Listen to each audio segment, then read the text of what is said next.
অধ্যাপক আলী রিয়াজ এটাও আজকে বলেছেন যে এই সরকারই অর্থাৎ এই অন্তর্বর্তী সরকারই জুলাই সনদের বাস্তবায়নের কাজ করবে। এটাকে কি আপনারা আশ্বস্ত হতে পারছেন না এই কথায়?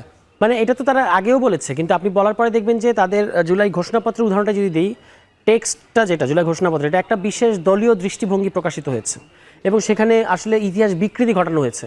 ফলে অন্তর্বর্তী সরকার করলেও তারা যে একটা বিশেষ রাজনৈতিক দলের চাপে কাজগুলো করবে না, সেটা তো কোনো নিশ্চয়তা নাই। আমরা তো একটা জাতীয় ইতিহাস এবং জাতীয় সনদ চাই। আপনি যদি একটা দলের চাপে কাজ করেন তাহলে তো সেটা আসলে দুর্ভাগ্যজনক হয়। কোন দলের চাপে? মানে আপনি যদি আমি খুব ফ্র্যাঙ্কলি বলি, আপনি যদি ঘোষণাপত্রটা দেখেন, এটা আসলে বিএনপি দলীয় ইতিহাস, বিএনপি দলীয় দৃষ্টিভঙ্গি, যেখানে বলা হচ্ছে যে যেখানে বলা হচ্ছে যে সিপাহী জনতার বিপ্লব ঘটেছে, আমরা সেটা স্বীকার করি, অবশ্যই এটা আমাদের ইতিহাসের অংশ।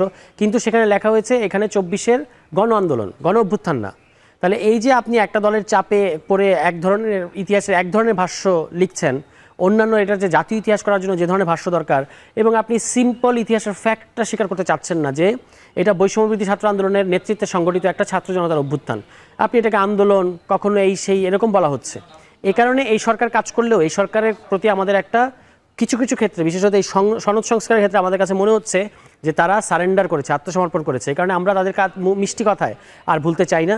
আমরা টেক্সট দেখব, মানে সেটা ভাষ্যটা ঠিক আছে কিনা দেখবো, এবং আমরা খুবই বাস্তবসম্মত কথা বলেছি। আমরা কোনো আমাদের দলীয় এজেন্ডা বলিনি। আমরা বলেছি সনদের টেক্সটটা দেখান, মানে বাস্তবায়ন আদেশের টেক্সট দেখান, এবং এটা পিপলের বা জনগণের সার্বভৌম ইচ্ছার বা এক্সপ্রেশনের বহিঃপ্রকাশ হিসেবে প্রধান উপদেষ্টা ডক্টর মোহাম্মদ ইউনূস ঘোষণা করবেন, জারি করবেন এই আদেশটা, প্রেসিডেন্ট না, প্রধান উপদেষ্টা। কারণ হচ্ছে বাংলাদেশের ইতিহাসে যখন নির্বাহী প্রধান থাকেন, নির্বাহী প্রধান থাকা অবস্থায় প্রেসিডেন্টের অর্ডার জারি করার কোনো নজির নাই, আপনি দেখাতে পারবেন না। অর্ডার জারি করার নজির বাংলাদেশে আছে যখন প্রেসিডেন্সিয়াল সিস্টেম ছিল, আপনি তখন প্রেসিডেন্সিয়াল সিস্টেমে নাই। এখন প্রধান নির্বাহীর সমমর্যাদায় আপনার প্রধান নির্বাহী কে? প্রধানমন্ত্রীর সমমর্যাদায় প্রধান উপদেষ্টা। ফলে তাকে এই অর্ডারটা জারি করতে হবে, এটা আমরা বলেছি, এবং এটা একটা এক্সট্রা কনস্টিটিউশনাল ব্যাপার।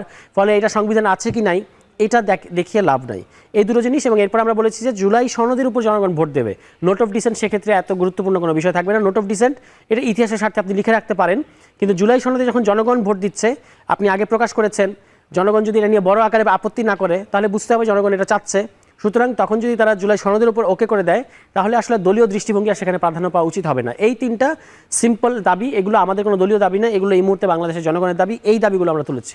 গণ আন্দোলন এবং গণ অভ্যুত্থানের পার্থক্যটা আসলে কি? অবশ্যই বিরাট পার্থক্য। এই যে যেমন ধরুন এখনও শিক্ষকরা আন্দোলন করছেন শহীদ মিনারে, এটা একটা গণতান্ত্রিক আন্দোলন, তাদের ইস্যুভিত্তিক আন্দোলন, মানে তাদের পেশার স্বার্থ রক্ষার্থে তাদের নানা ধরনের দাবি আছে। সেটা এই ধরনের গণতান্ত্রিক আন্দোলন একটা রাষ্ট্রে হর হামেশা হতে পারে। আপনি ডিজিটাল নিরাপত্তা আইনের বাতিলের দাবিতে আন্দোলন করতে পারেন, আপনি অন্য একটা শিক্ষার্থীদের যে কোনো একটা ক্যাম্পাসে নানা ধরনের আন্দোলন হতে পারে, এগুলো তো আন্দোলন।